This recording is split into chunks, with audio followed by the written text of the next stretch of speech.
بعد ترقب وانتظار طويل، أعلن يوم أمس الخميس الاتحاد الجزائري لكرة القدم برئاسة السيد وليد صادي توصله لاتفاق نهائي مع المدرب البوسني فلاديمير بيتكوفيتش للإشراف على رأس العارضة الفنية للمنتخب الوطني الجزائري الأول خلفا للمدرب السابق جمال بالماضي. المدرب الجديد سيحل بالجزائر يوم الأحد القادم وسينشط ندوة صحفية يوم الاثنين. وفي تفاصيل عقده مع الاتحاد الجزائري، سيتقاضى المدرب البوسني أجرة شهرية تقدر ب135 ألف أورو، وهو نصف ما كان يتقاضاه المدرب جمال بالماضي سابقا.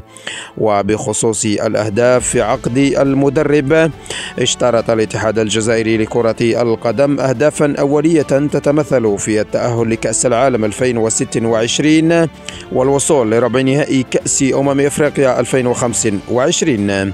وفي حال عدم تحقيق هذه الأهداف سينتهي عقد المدرب البوسني تلقائيا وبدون أي تعويضات، فيما سينال المدرب منحة 200 ألف أورو في حال تتويجه بكان 2025، في حين سينال منحة 400 ألف أورو عند التأهل لمونديال 2026، فيما سينال المدرب منح مختلفة في حال التقدم في منافسة كأس العالم 2026.